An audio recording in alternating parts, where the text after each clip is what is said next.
G20 के 18वें शिखर सम्मेलन का समापन हो गया। भारत की चारों ओर भूरी भूरी प्रशंसा हो रही है इस आयोजन के लिए, और हो भी क्यों ना, सिर्फ 2 दिन के आयोजन की तरह इसको न लेकर भारत ने इसे एक कई दिनों का एक मंच बनाया, एक इवेंट बनाया। 100 से ज्यादा दिनों का आप इसे इवेंट कह सकते हैं, और हर चीज को समाहित करने की कोशिश की गई।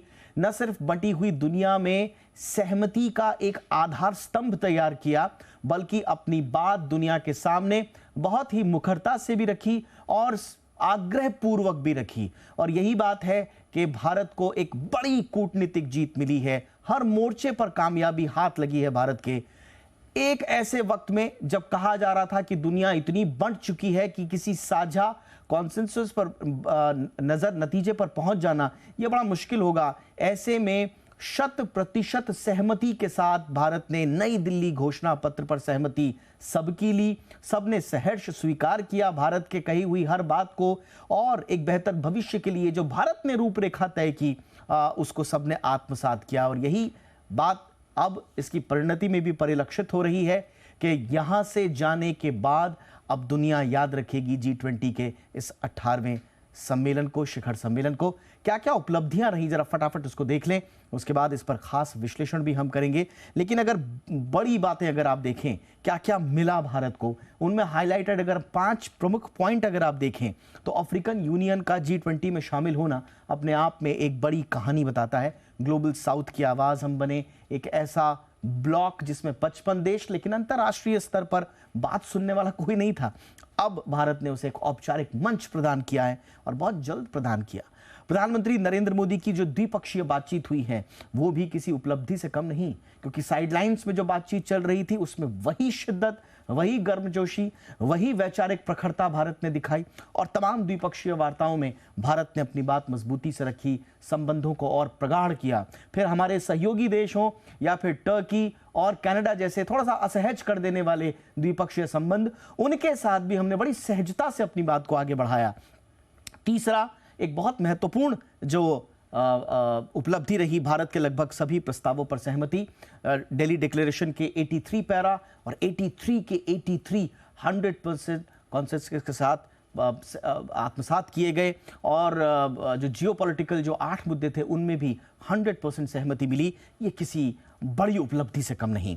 इसके अलावा जो हमने एक ग्रीन फ्यूचर के लिए ग्लोबल अलायंस बनाया है, ग्लोबल बायोफ्यूल अलायंस जो बनाया, वो बनाने में कामयाबी मिली। और बहुत बड़ी उपलब्धि India middle east Europe connectivity corridor के तौर पर मिली, जो कि एक मल्टी मॉडल मल्टी एनर्जी है। अपने आप में इसे अभूतपूर्व इंफ्रा डील कहा जा रहा है। आप अखबार उठा के देखिए, हिंदुस्तान के या फिर किसी विदेश के अखबार के उठा के देखिए, big deal, real big deal, massive deal, ये इस तरह के शब्दों से नवाजा गया इस डील को, और इसका मंच बना भारत तो किसी उपलब्धि से कम नहीं। अब जरा नई दिल्ली घोषणा पत्र की प्रमुख बातें जरा फटाफट से आपको बता दें कि घोषणा पत्र में हुआ क्या। एक तो न्यू दिल्ली डिक्लेरेशन इसे कहा जा रहा है, अपने आप में यही उपलब्धि है। इसे G20 18 समिट डिक्लेरेशन नहीं कहा जा रहा है, न्यू दिल्ली डिक्लेरेशन। सोचिए कितना इंपॉर्टेंट है। 37 पन्नों का यह घोषणा पत्र है जो पूरी तरह से मंजूर हुआ। घोषणा पत्र में भारत का जो भी पक्ष थे उनको मंजूरी मिली, हम आपको जैसा बता रहे थे। 37 पेज के घोषणा पत्र में 4 बार यूक्रेन का भी जिक्र हुआ, तो ये एक कूटनीतिक जीत की। यूक्रेन का हमने जिक्र किया और रशिया का नाम लिए बगैर हमने सहमति भी बनवा दी। सभी पक्षों को लेकर यूक्रेन पर काम करने की बात कही गई है। यूएन चार्टर का पालन हो, ये एक हमने साफ तौर पर कहा।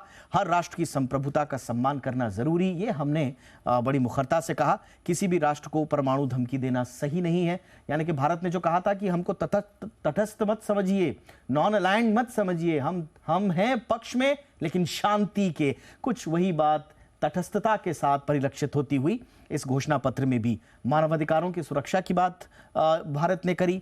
शांति स्थिरता को बड़ा महत्वपूर्ण बताया। एक धरती, एक परिवार, एक भविष्य पर तो पूरी थीम ही ये थी। और किसी भी तरह के आतंकवाद को नामंजूर किया भारत ने। धार्मिक कट्टरवाद पर कुठाराघात किया, प्रहार किया, मंजूर नहीं, ये साफ तौर पर कहा। तो ये 13 बातें घोषणा पत्र की जो हैं वो बड़ी इंपॉर्टेंट बातें। इसके अलावा जो हम महा कॉरिडोर की जो बात कर रहे थे कि उससे क्या कुछ बदल जाएगा, पूरी दुनिया में इस बात पर चर्चा हो रही है। तो ये क्या है ये महा कॉरिडोर? यूरोप और खाड़ी देशों से सीधा भारत जुड़ेगा। जो ओवरलैंड कनेक्टिविटी की हम बात देख रहे थे, राह तक रहे थे कि हम पहुंचे यूरोप तक, पाकिस्तान जगह नहीं दे रहा था, अब एक ऑल्टरनेटिव रूट हमें मिल गया। बंदरगाह से रेल नेटवर्क के जरिए कॉरिडोर जुड़ेगा, पहले शिप फिर रेल, और इसमें लैंड भी शामिल है। कॉरिडोर प्रोजेक्ट में 2 नए गलियारे भी बनेंगे। एक तरह से चीन के बेल्ट एंड रोड इनिशिएटिव को एक तरह से इसका अल्टरनेट कहा जा रहा है, और बेल्ट एंड रोड इनिशिएटिव का अल्टरनेट कहा जा रहा है। और जो गलियारे हैं उनकी भी डिटेल आप देखिए, यूरोप मिडिल ईस्ट के बीच में होगा, दूसरी तरफ से कनेक्टिविटी आएगी। मिडिल ईस्ट के देश हमारे लिए तो पश्चिम एशिया के देश हैं, ये दुनिया इन्हें मिडिल ईस्ट कहती है, तो ये तमाम जुड़ेंगे और भारत बड़ी महत्वपूर्ण भूमिका इसमें निभा रहा है। जो खरीद बिक्री की लागत है, स्वाभाविक रूप से जब आवाजाही सुनिश्चित हो जाएगी, सामानों का यहाँ से वहाँ पहुँचना अगर सुनिश्चित हो जाएगा, सस्ता अपने आप होगा सामान, सबको फायदा होगा। भारत यूरोप के बीच में 40% व्यापार में बढ़ोतरी हो जाएगी। मिडिल ईस्ट यूरोप में चीन का प्रभाव घटेगा, इसको इस तरह से भी देखा जा रहा है। ग्लोबल टाइम्स में आज चीन ने बड़ी कड़ी प्रतिक्रियाएं भी दी हैं, क्योंकि जानता है अगर ये मूर्त रूप ले लिया तो बड़ी दिक्कत हो जाएगी। अगले 60 दिनों में इसका पूरा टाइमलाइन आएगी। अभी तो सिर्फ बात हुई है, खाका तैयार किया गया है, सहमति पत्र पर हस्ताक्षर हुए हैं, लेकिन असली आएगा अब। भारत को जो सीधे फायदे होंगे इस डील से, मिडिल ईस्ट यूरोप के बाजारों में भारत की पकड़ स्वाभाविक रूप से मजबूत होगी।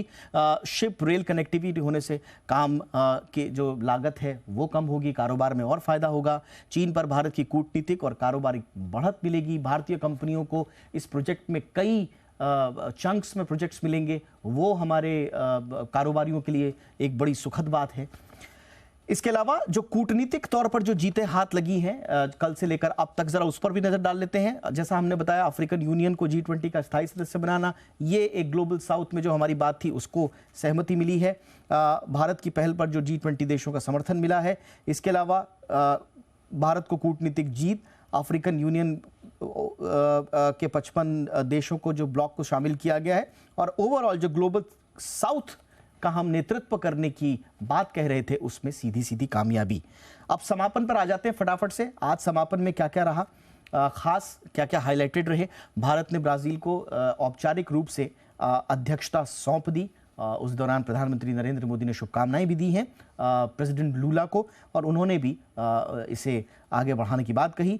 अब अगला जो सम्मेलन होगा रियो डी जेनेरो में 2024 में G20 का सम्मेलन होगा, और अभी हमारे पास है नवंबर तक है, औपचारिक रूप से 1 दिसंबर से आएगा ब्राजील के पास। आज एक सेरेमोनियल हस्तांतरण हुआ है, तो इसलिए नवंबर तक हमारे पास है। तो उससे पहले एक वर्चुअल बैठक भी होगी। क्रिप्टो एसेट्स को रेगुलेट करना होगा, ये प्रधानमंत्री मोदी ने इस पर जोर दिया। पूरी दुनिया को हमने क्रिप्टो से जुड़े हुए थ्रेट्स भी बताए और उसका फ्रेमवर्क तैयार करने पर सहमति बनाई। रेगुलेट करने के लिए ज़रूरी है कि साझा सहमति बने और मल्टीलैटरल डेवलपमेंट बैंक्स का दायरा बढ़े। हम कह रहे हैं कि ये बैंक्स अब उनको फाइनेंस करें जो अब तक मेगा और ओवर डेवलपमेंट का खामियाजा भुगत रहे हैं। विकासशील देश हों या फिर इमर्जिंग मार्केट इकोनॉमीज हों, उनको आप पैसा दीजिए। तो ये मल्टीलैटरल डेवलपमेंट बैंक्स को हमने एक तरह से उनमें सुधार की भूमिका निभाई है। रिस्पॉन्सिबल ह्यूमन सेंट्रिक एआई पर फोकस हो, एआई का फोकस जिस तरह से बढ़ रहा है उसमें रिस्पॉन्सिबिलिटी का पुट हो। देशों के हित नहीं हृदय भी जुड़ने चाहिए, ये आज समापन के मौके पर उन्होंने कहा। और वक्त के साथ बदलाव आने भी जरूरी हैं, इस बदलाव का मंत्र लेकर चल रहा है भारत। सोशल इंक्लूजन, सतत विकास प्राथमिकता होनी चाहिए, ये ब्राजील का कहना है कि हम जब अगली समिट में जाएंगे तो ये हमारे सोशल इंक्लूजन और सस्टेनेबल डेवलपमेंट पर बातचीत होगी। तो ये हमने ओवरऑल आपको दे दिया 2 दिन में भारत को क्या मिला, क्या क्या हाइलाइट्स रहे।